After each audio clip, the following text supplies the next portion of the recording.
Hello everyone and welcome back. So video start करने से पहले please don't forget to subscribe a beautiful channel. So ये हमारे ड्रामे का सेकंड सीज़न है। इसका फर्स्ट सीज़न मैं ऑलरेडी एक्सप्लेन कर चुकी हूँ। सो उसका लिंक आपको डिस्क्रिप्शन बॉक्स और कमेंट बॉक्स दोनों में ही मिल जाएगा। बट अगर आप फिर भी उसे स्किप करना चाहते हैं सो स्किप कर सकते हैं। मैं प्रीव्यू पहले ही दे देती हूँ। फर्स्ट सीज़न में ये हुआ था कि हमारी फीमेल लीड जियांग जी, जो कि एक ओरिजिनली एक्ट्रेस है, भले उसे हमेशा विलन वाले रोल मिलते हैं, वो एक म्यूटेंट लिंग शाओ से मिलती है, जिसके बाद इन दोनों का लव स्टार्ट हो जाता है। बट एट लास्ट जियांग जी को एक अच्छी लाइफ देने के लिए और उसे सेफ रखने के लिए लिंग शाओ से छोड़कर चला जाता है, और इसके बाद अपने बेबी एंड अपनी वाइफ को सेव करने के लिए लिंग शाओ वापस आ जाता है। सो यही स्टोरी सेकंड सीजन में होने वाली है। बिना देरी के लेट्स बिगिन। स्टार्टिंग होती है हमारी फीमेल लीड जियांग जी से, जो कि एक एक्ट्रेस है और इसके बाद अपना लाइव शो कर रही होती है। पर उसके बाद हम देखते हैं कि होस्ट चिल्लाने लगते हैं बिकॉज जियांग जी अपने शो के बीच में ही गहरी नींद में चली जाती है, और इसके बाद ये सारे पैतरे आजमाते हैं उसे उठाने के लिए, बट वो तो ऐसी नींद सोती है कि उसके बाद वो उठती नहीं है। आफ्टर दैट वो अपने सपने में लिंग शाओ को दिखती है, जहाँ पर लिंग शाओ से हर बार की तरह सपने में भी छोड़ के जा रहा होता है, और वो लिंग शाओ को बहुत मिस करती है। बट 4 मंथ्स निकल गए हैं और लिंग शाओ का कुछ भी अता पता नहीं है। इसके बाद फाइनली अपनी लंबी सी नींद लेने के बाद जियांग जी उठ जाती है। फैंग दोंगो से जगाता है और वो कहता है कि तुम्हें पता है कि तुम कितने टाइम से सो रही हो, और उसके बाद जो शो है वो भी बर्बाद हो गया। आफ्टर दैट उसके जो होस्ट ने मुझे इतनी डांट लगाई और उसके बाद मुझे इतना सुनाया, और मुझे ये भी सजेस्ट किया कि तुम्हें एक साइकियाट्रिस्ट के पास ले जाना चाहिए, बिकॉज ऐसी बीमारी सिर्फ पागलों को होती है। यहाँ पे जियांग जी उस पर गुस्सा होती है और कहती है कि देखो मैं तुम्हारा मुँह तोड़ दूँगी, ये बेकार की बातें करना बंद करो। उसके बाद यहाँ पर वो फ्लावर्स का बुकेट देखती है, जो कि उसे कई महीनों से कोई भेज रहा था।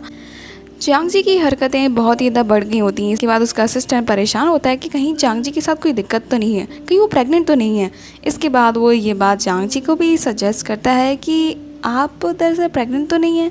यहाँ पर जियांग जी कहती है कि तुम्हारा दिमाग खराब है क्या, मेरी टमी देखो, अभी 4 मंथ्स हो चुके हैं, और अगर ऐसा कुछ होता तो मुझे पता चल जाता। यहाँ पर फैंगडोंग कहता है कि दरअसल लिंग शाओ एक नॉर्मल ह्यूमन नहीं है, सो उसका बेबी भी नॉर्मल नहीं होगा। यहाँ पर जियांग जी उससे किक करती है और कहती है कि ज़्यादा दिमाग चलाना बंद कर दो, और आज के बाद मेरे सामने ये टॉपिक भी आया ना तो तुम्हारा तो सच में मुंह खराब हो जाएगा। इसके बाद वो खाना खाकर हमेशा की तरह घोड़े बेच के सो जाती है, और वो घंटों तक सोती रहती है। यहाँ पर हम लिंग शाओ को देखते हैं, जो कि जियांग जी को देख रहा होता है, जबकि वो तो उसे छोड़कर चला गया था। अब उसका वापस आना कैसे हुआ। इसके बाद जियांग जी अपनी साइकियाट्रिस्ट से मिलती है, जो कि एक डॉक्टर भी हैं। इसके बाद उसका टेस्ट लेते हैं, जिसमें जियांग जी काफ़ी नॉर्मल थी।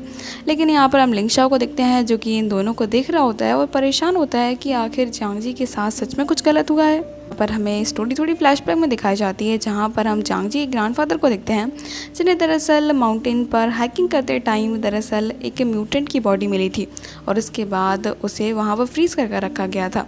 लेकिन जैसे ही उन्होंने वहाँ पर आग जलाई तो उसके बाद वो म्यूटेंट जिंदा हो गया। फिर दैट जियांग जी ग्रैंडफादर ने उनकी हेल्प की, और उसके बाद प्रेजेंट टाइम में वो जियांग जी के अंकल हैं, जो कि अभी उनके साथ ही रह रहे हैं, और वो दरअसल ग्रैंडफादर को और जियांग जी को अपनी फैमिली ही समझते हैं। फॉर दैट ड्रामे में हमारे सेकेंड मेन लीड की एंट्री होती है। इसका नाम है यून, जो कि लिंग शाओ की तरह ही म्यूटेंट है। उसके पास भी सुपर पावर्स हैं, और वही इतने मन से जियांग जी को वो फ्लावर्स भेज रहा था।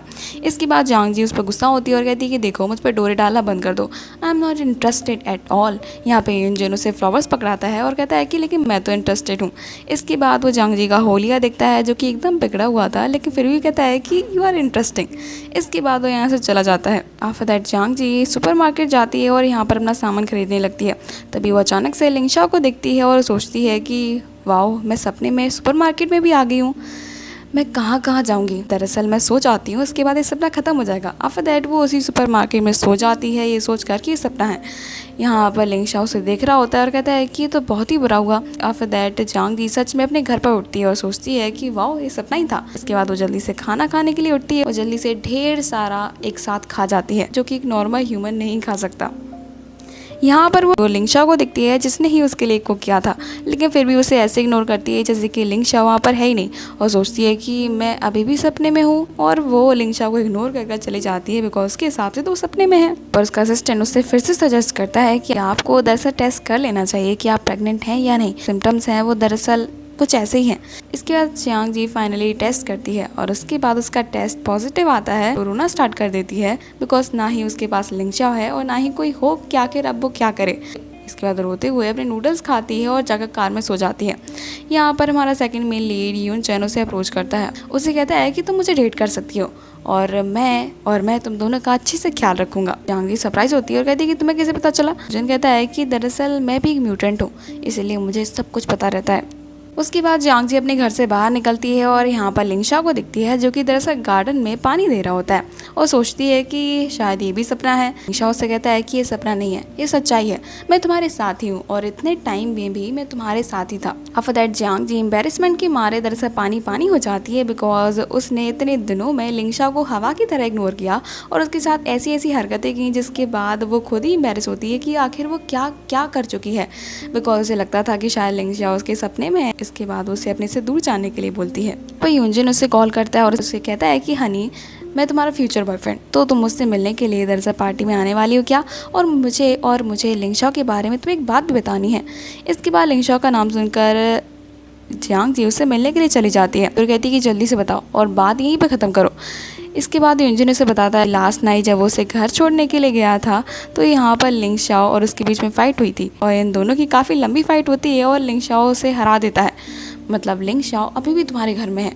यहाँ पर जांग जी परेशान होती है और कहती है कि क्या वो अभी भी मेरे घर में आता जाता रहता है? It's not good. यहाँ पर जांगी इस बात से भी परेशान थी कि वो लिंगशा को कैसे बताया कि वो प्रेग्नेंट है। उन्होंने उस पर यकीन नहीं किया या फिर उसका मजाक उड़ाया या फिर कुछ और कह दिया या फिर उसकी ज़िंदगी से दोबारा से चला गया। अब वो क्या करे। यहाँ पर हम यूनजुन को देखते हैं जबकि दरअसल अपना चांस लगाने के लिए एकदम रेडी था।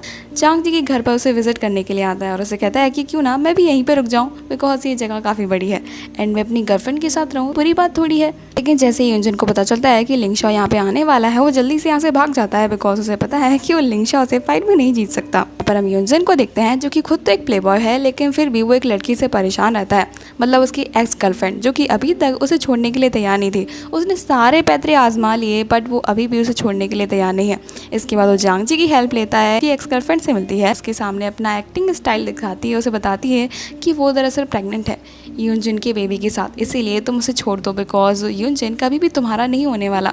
आफ्टर दैट वो दरअसल उसे बहुत ही ज़्यादा अनॉय कर देती है और यूनजिन की एक्स गर्लफ्रेंड उसे उस टाइम के लिए छोड़कर तो चली जाती है। यहाँ पे यूनजिन उसके डर के मारे कपड़ में छुप कर बैठा हुआ था। तभी यहाँ पर जांग जी कहती है तुम मेरे पीछे तो कबूतर की तरह घूमते हो लेकिन लड़की से तुम पीछा नहीं छुड़ा पाए। तभी यहाँ पे यूनजिन कहता है कि ये कंडीशन बहुत ही ज़्यादा क्रिटिकल है, बहुत ही ज़्यादा हॉरिबल भी। इसका तो बताता है कि पहले तो उसका रिलेशनशिप एकदम ठीक चला लेकिन जब उसे इस रिलेशनशिप को ख़त्म करना था उसने उसका पीछे छोड़ा ही नहीं। दरअसल हर लड़की को उससे ऐसे दूर करती थी कि तुम्हें जो भी अमाउंट चाहिए वो तुम्हें मिलेगी, बस तुम्हें यूनजिन से दूर रहना है। उसके बाद उसने मेरा जीना हराम कर दिया। चाओ को देखते हैं जो कि यूनजिन को विजिट करता है और उसे वार्न करता है कि जांगजी से दूर रहे। यहाँ पे यूनजिन तो दिन में अपने कर्टेन बंद करके बैठा हुआ था बिकॉज की एक्स गर्लफ्रेंड उसके घर के बाहर उस पर नज़र रख रही थी। और यहाँ पर वो लिंगशा से कहता है कि प्लीज़ बस इस लड़की से मेरा पीछा छुड़ा दो, उसके बाद तुम जो भी कहोगे मैं करूँगा। यूनजिन फिर से जांग जी को फ्लावर्स भेजता है और यहाँ पर लिंगशा जेलस होता है और फ्लावर्स को डस्टबिन में फेंक देता है। तभी यहाँ पर जांग जी कहती है कि फ्लावर्स मेरे लिए थे क्या। इसके बाद ये दोनों झगड़ा करने लगते हैं। तभी यहाँ पर इनकी नेबर बाइलू इन्हें देख लेती है। इसके बाद ये दोनों जल्दी से दूर हो जाते हैं। के बाद जांग जी का एक्स बॉयफ्रेंड बेस्ट फ्रेंड भी है यान जी उसे विजिट करने के लिए आता है और इसके बाद वो जैसे ही जांग जी को दिखता है जो कि दरअसल बेहोश पड़ी हुई थी और इसके बाद वो जागती भी नहीं है। इसके बाद यान जी काफ़ी ज़्यादा परेशान हो जाता है, वो सीधा एम्बुलेंस को कॉल कर देता है लेकिन अगर वो हॉस्पिटल गई तो सबको पता चल जाएगा कि वो प्रेग्नेंट है। शाओ से उसके कमरे में ले जाता है और उसे जगाता है और यहाँ पर वो कहता है कि ये तुम्हारा बेस्ट टाइम है अपनी एक्टिंग दिखाने का। इसके बाद जांग जी बाहर निकलती है और सारी चीज़ें क्लियर करती है कि वो एकदम ठीक है और इसी के साथ जांग जी को भी पता चल जाता है कि लिंगशा को पहले ही पता था कि वो प्रेग्नेंट है, इसलिए वो लिंगशा से आमने सामने बातें करती है। यहाँ पर लिंगशा उससे कहता है कि उसे दरअसल इस बेबी से छुटकारा पाना होगा बिकॉज ये बेबी नॉर्मल नहीं है, वो उसकी लाइफ के लिए एकदम ठीक नहीं है। जांग जी की लाइफ को खतरा है। यहाँ पर जांग जी लिंगशा पे गुस्सा करती है कि आखिर वो दोनों की बेबी के फ्यूचर बारे में अकेले कैसे सोच सकता है। हम जांग जी को देखते हैं जिसकी सच में हालत खराब हो गई होती है बिकॉज उसे कभी भी ध्यान नहीं रहता कि वो कब कितना खा रही है, कब कितना सो रही है। यहाँ पर लिंगशा उसके कमरे में एंटर करता है, उसे बेड पर लिटाता है और इसके बाद यहाँ पर जांग जी सपने में बड़बड़ा रही होती है कि क्या पता हमारा बेबी 8 पैर और 4 हाथों के साथ पैदा हो और उसके बाद हमें कितने सारे शूज़ उसके लिए चाहिए होंगे। यहाँ पर लिंगशा भी इमोशनल हो जाता है। इसी के साथ हमारा ये पार्ट यहीं पे एंड हो जाता है। Thank you so much guys for watching.